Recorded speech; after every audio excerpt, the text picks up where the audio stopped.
on the line. We've got President David Chartrand. Good afternoon. She's a great singer. She is, yeah. And we have one that mimics her here in this province with the Métis woman. We do. Yeah. She does the Métis hour. Can you guess who that is? I can. Olivie. Yep. Well, she takes it from her mom. Yes, she does. And her daughter sings. She sings. It's unbelievable the voices they have. Definitely. No, I don't know if you ever. I talk to Don Orlett sometimes about our old music. Yeah. The same thing with our old fiddle music, and then I know that even the jigging has changed somewhat in transition years, and we don't have no more that. We have the fancy steps now, and some of the elders used to tell me, I don't understand that stuff now. The old day you have to have different steps, and quite a variety of steps. Yeah. But you didn't have the fancy leg spins and twists and ankle twists, but they're so well done. You choreograph very well, and I'm quite proud of our dancers, whether it's square dancers or jiggers.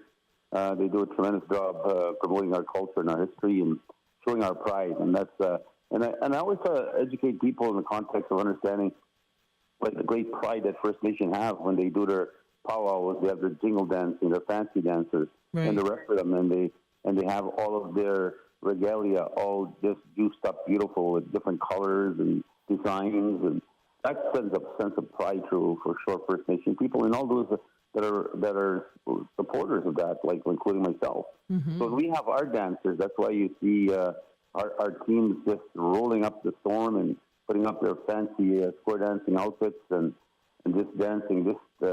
Just sends shivers through you that wow. Mm-hmm. And so I'm so proud of our people, and then of course our artisans that make these clothes. And I just met with Naomi Fontaine. Yeah. At her office, and of course Nani is here. She dresses quite elaborate in the context of showing a promotion of First Nation, whether it's dresses or beautiful caps she wear and different configurations of sending the pride of joy of being First Nation. Yeah, and so I'm quite pleased that she has a lot of TikToks too at the same time, and but she does baking, by the way. Oh, anyway, she's amazing. But I watch sometimes, and I look at different people, and I contemplate, that the message they're trying to send. And the same goes for us. And when we get all dolled up and dressed up, and I wear my beautiful vest that Janine has made for me, and the story by Mom, and the story of me, and the story of my people in that vest, and it just sends a sense of pride in me. And I know that some of our people, like whether it's Gore or my baby or anybody that dresses up, they just big smile on their face, and they just walk out the house with pride, So I think we need to do more of that. We need to really impress upon. That's why I think the artisans that we're supporting today, selling their products in our stores and also ordering by catalog or by mail. Really, I think it's important. I think we should really put more emphasis on that as Indigenous governments, and as the Métis government, I'm really pushing hard for artisans, and I think I want to see more of that happening, and then in schools and kids wearing the shirt. I know that we're competing against the musicians out there, the big rock stars or rappers, and so they have the way they wear their clothing. The way sometimes their pants are falling down their rear end, and that's supposed to be cool looking again. I see that to my grandson Trayden, that. Yeah. So I get mad at him because sometimes I tell him, pull up your damn pants, man. Put on a belt, because, but that's the way they try to show their dress code, right? And then, and also go shopping, it's got to be $200-300 runners. Holy crap. My shoes don't cost me that, and I dress nice.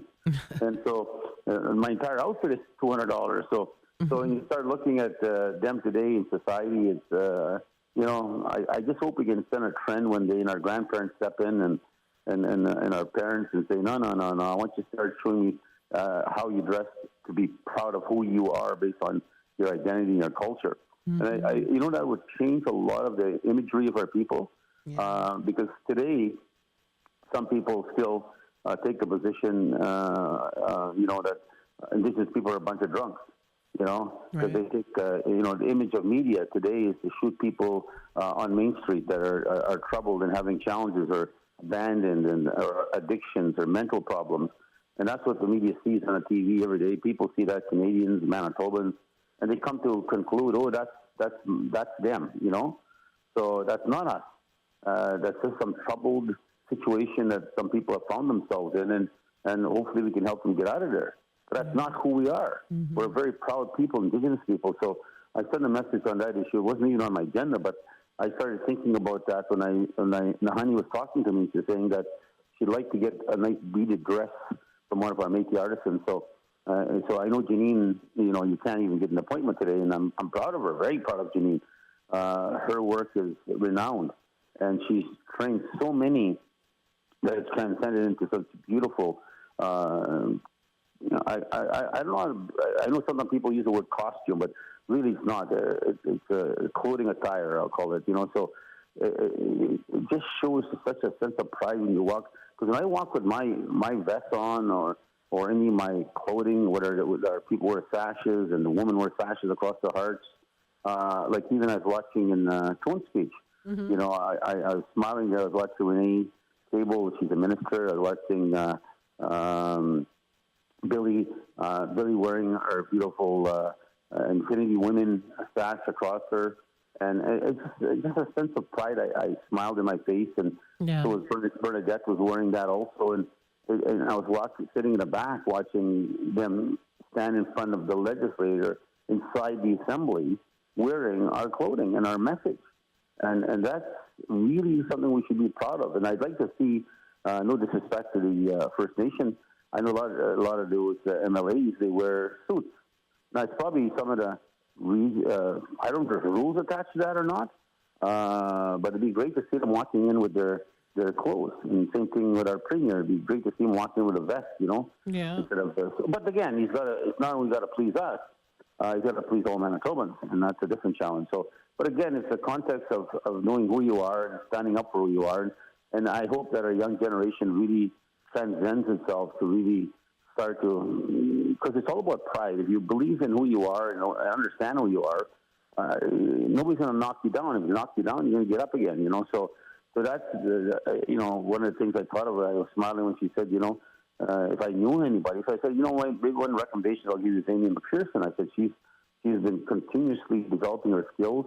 She's learned from Janine, and she's done a lot of self-taught, but she's also taken some high-end teaching, whether it's in Paris or New York or different places she's gone to learn about just how you develop designs and so forth, but then putting your Métis message in there is such a powerful opportunity, because you're competing, as you said, the rappers, the rockers, mm-hmm. the Taylor Swifts of the world, So it's hard to compete against that when the young generation is just so in awe with them, and they're not, I hope they get in awe with their own culture.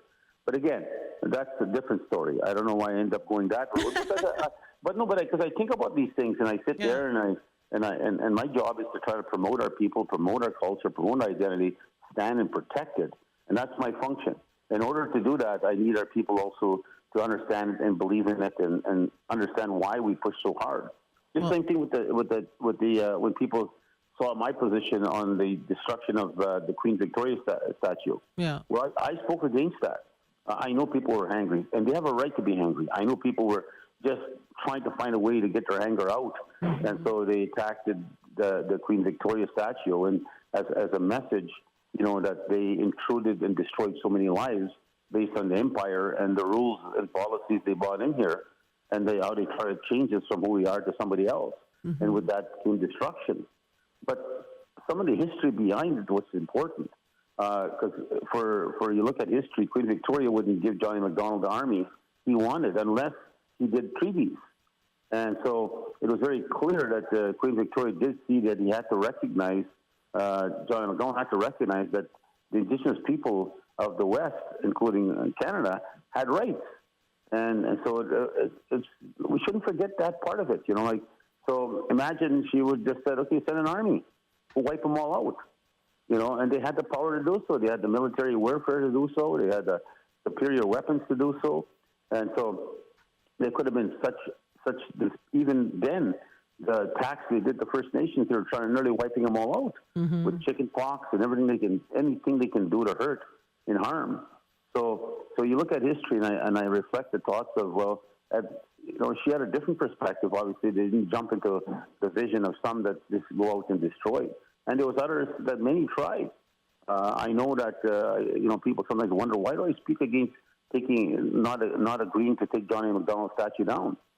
Well, the reason I don't agree to take it down is because if we hide that history, we'll eventually forget it.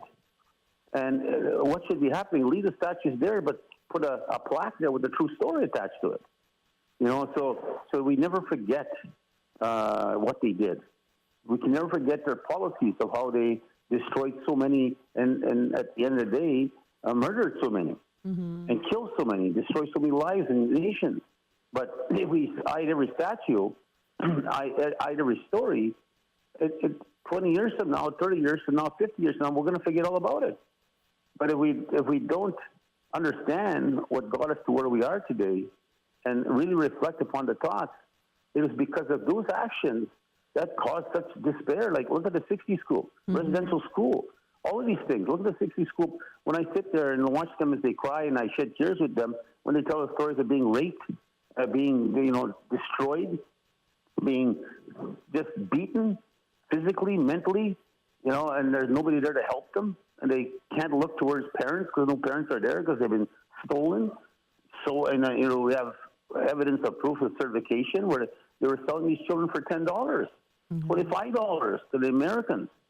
So you ask yourself, we can never hide that story. That story should never be hidden. I truly very proud of the work that Murray Sinclair did in Truth and Reconciliation now is building a permanent infrastructure. But even that's a big task to try to tell a story for the world to see and the country to see. So there's a lot about pride and culture that's so reminiscent of this. So when I go to a Truant speech, I hear about that they're going to figure out what to do with the statue. And I don't want that story to be hidden. I don't want that story to be shunned aside, that we never could tell our kids about why some of our parents and some of our families went to alcohol, why they went to drugs, why were they so broken. Well, they need to understand that brokenness and that struggle, whether it's alcohol or drugs, have taken the next generation and impacted generations for years ahead. And it's not because they want it to be, it's because they are trying to hide the pain and diminish the pain that they were going through in their mind. It's like veterans, no different. We lost our veterans. We end up seeing and claiming them to be alcoholics when they died. Well, people don't understand their stories. Right. They were terror. They saw so much bloodshed. They seen so much, being shot at, and just as a kid, a 17, 18, 19-year-old kid, and then they wonder why these people end up drinking in their life, because there was no psychological support. There was no government support. There was nothing there for Indigenous people. So all that story should never be hidden. It's got to be there. And if we hide it all by ripping all the statues down and putting the story away, our next generation is not going to understand why their parents and their parents before them struggled so hard. But anyways, aside from that, so L'Oreal turned out very well to understand on the live It event. did, yes. It was good to see it. Oh, I was very, very proud to see that. I didn't even see it. I just heard the cowboy told me it went very well, and Kat and them at the office were telling me it turned out very well. So I truly think that's a perfect way to go, and so I think it's the future. Might as well. We, NCI, MMF, and others, let's use technology to its fullest. And this way we can properly share the story. I had a chance, again, to talk about the gifts that we have been able to achieve. Not gifts, the wrong word. The success we've been able to achieve by bringing the victories to the great site Riel. I remember in 2013 when I was coming down the Supreme Court of Canada with my hands raised so high, and if you can see pride, if you were able to see it, you would have been seeing me glowing like the brightest star in the universe. So when I came down those steps, knowing that we just won we had victory on the land claim, and that I was able to, lead our nation forward with my cabinet, with my people standing behind me 100%, and lead us forward and have victory that this country robbed us of our land, robbed us of our future. And so we're still, of course, negotiating the future of where that will end, where that will end up coming into a result of a conclusion, but I'm hoping that it'll come sooner than later. But again, that was something I was so proud of, and I know that's something that so many people have fought so hard for, and we were able to achieve it. And it took 32 years in the court, but the accomplishment is unbelievable. So that history will always be there now, and our people have something to continue to fight for equality and justice. So when I took that to Griel's gravesite, I was just gleaming with pride in me. Putting it in the little red cart in front of us, I'm thinking, I hope you're proud of us. I hope you're proud of me. I hope I did what you wanted me to do. So, and because as you know, I pray at night, and I do pray to Riel. I did last night. I pray to my mom, and I pray for the betterment of all people. And of course, I prayed for all over Quebec. And they have a funeral going today for his grandson. And so just to send a message that we need to support each other. And let me share what Oliver said and he heard us talking about prayers to him and his family, and for hopefully his grandson to come out of the coma and come back. But the good Lord decided that that's not going to happen and decided to take him. But he said, I swear I can feel the prayers in there. I felt it. He said so. And I believe him 100% because I that's why I pray all the time. And I think we all have to do that. And that's why our elders pray it and teach us that. And that's why part of the prayers are at all functions of our Métis government, because it is important that we always believe and stand together, support each other, because we have to. Yeah. We've got to work together to fight and achieve equality one day, so we can play a level field with other society.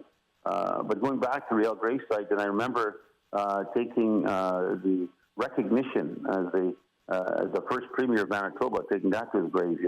Taking the self-government agreement we signed in 2021, taking that to his grave. So and soon we'll take the treaty to his grave. That will be happening very, very soon. So I'm looking forward to that and the reality of that happening. And we're going to be making an announcement on the treaty very, very soon.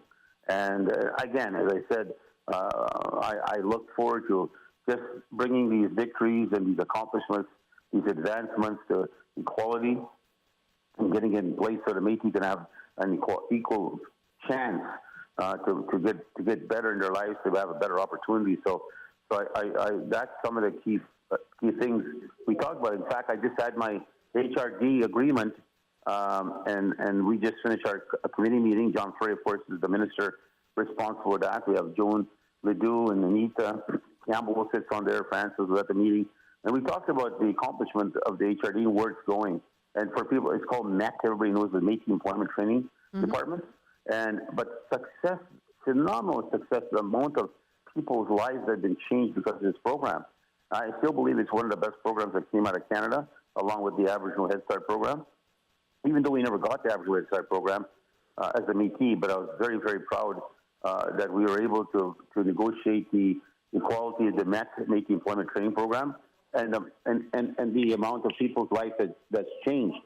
So I just can't believe the thousands and thousands and thousands and thousands of people that their lives have changed because of this program. And so I'm very proud of Carrie, Tracy, the rest of the team that worked so hard. But just the people at the grassroots level that are working there serving our people, I think each and every one of them.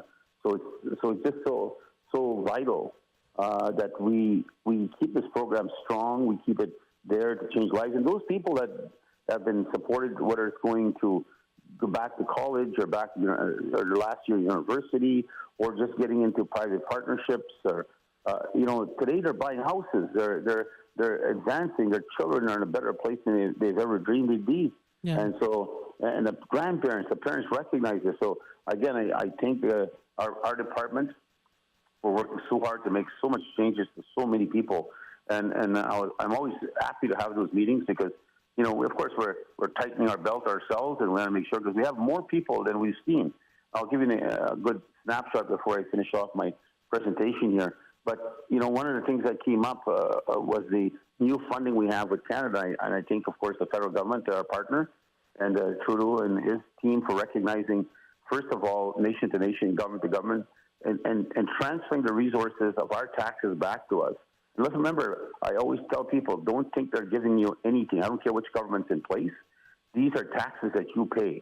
Their job is to funnel those taxes back to Canadians and back to us in some way to help us find a place of a better position, because we're investing our taxes to a government that we're supposed to trust. So I thank, again, the Trudeau government for moving on education. They give us permanent education funds. Now we have $9 million a year, 9 point something. But we had the first year, I think we had 800, and then as more students found out, then we were at 12 or 14. Now it's 16 last year. This year, they're thinking that it might be 2,000 children. I don't call them children, they're adults now, but the university, that we will be supporting over 2,000 students at the university. Wow.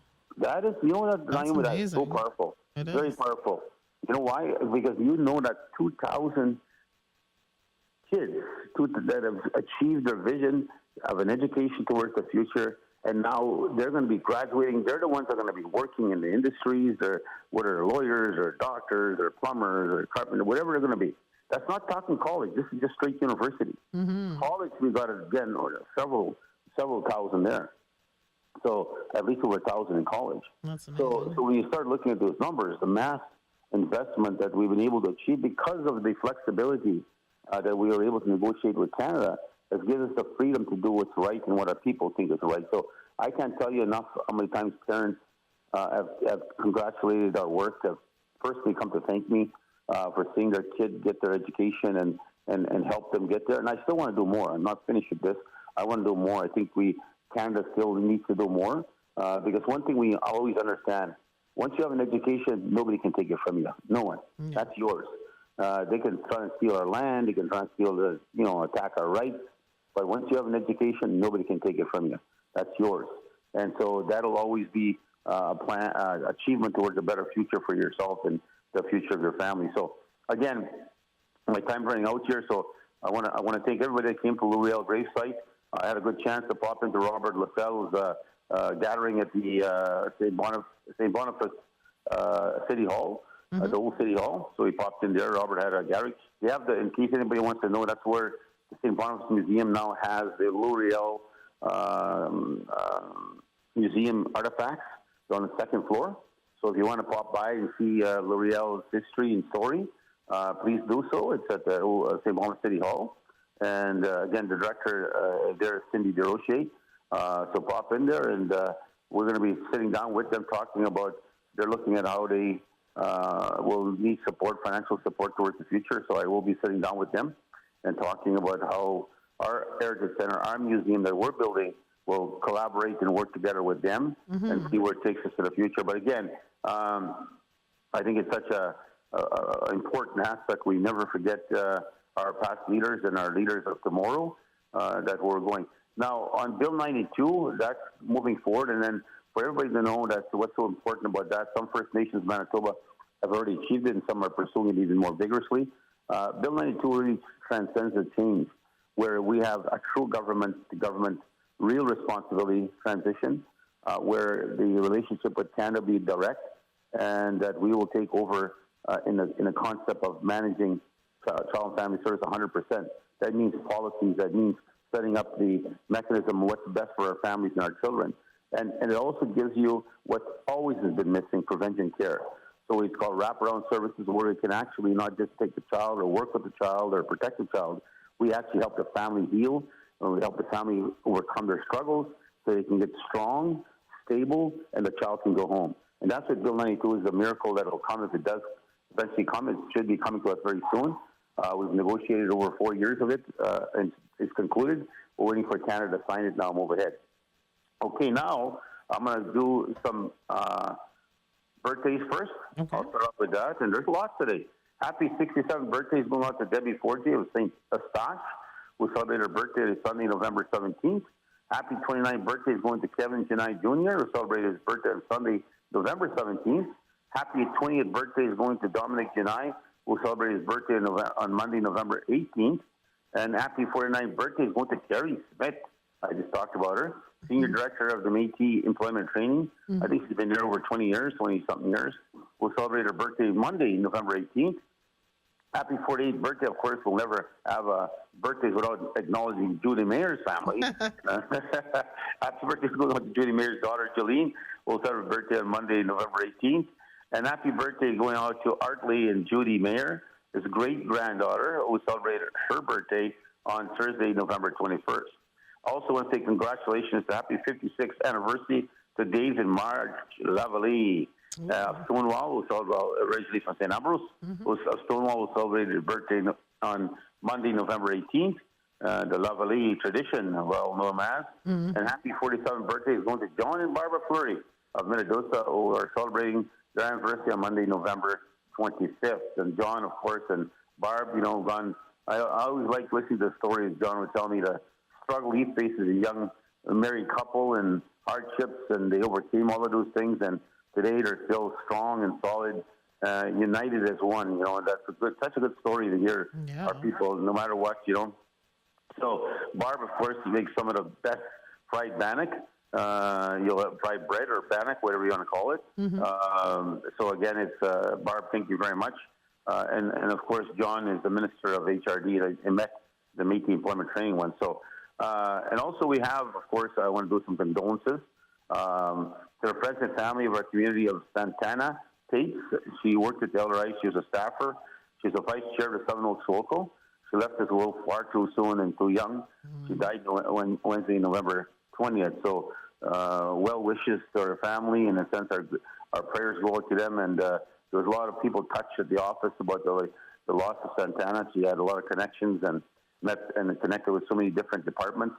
So we're sorry to see her leave this world. And one thing I'm always so thankful that many, many moons ago I was able to develop a benefit package at the Federation, where there will be, of course, a benefit package to Santana's family from our insurance and our partnership with our benefit program. So again, I'm very, very happy that we created that as a government, and that, in the past people would pass away and then we had nothing to give. Not no more. Those days are gone. So I'm very, very proud that we're able to give some supports now, financial supports, to the loss of our hardworking staff, Santana. So safe journey, Santana. And I know you'll look after your family from above. Also to Oliver, Laura, Melissa, Reese, and Avery. Of course, the passing of Bryson, Elder Oliver Ballette, who has been a champion of beautiful music and also stories. Losing his grandson, words can't replace any of the feelings of hurt and pain.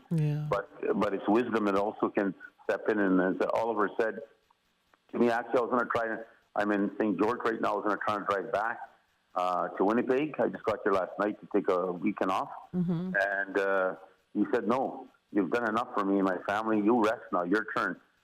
We don't want you to be pushing yourself, come all the way back and try to go all the way back again. Just stay there and rest. And you did enough for me and my family. And we thank you so much."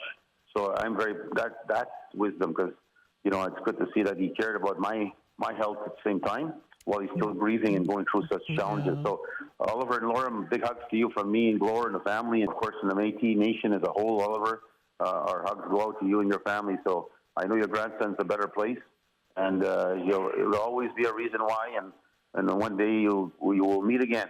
But as I always been taught by my mom, I'll close off with this: no matter if they leave us, you still can talk to them. I talk to my mom every night. This morning I said to my mom, "Good morning, Mom." And she's been gone now, I think, 12 or 13 years. So I still talk to her every day, and I pray to her every night. So again, with that being said, thank you all, and thank you for the good work you do.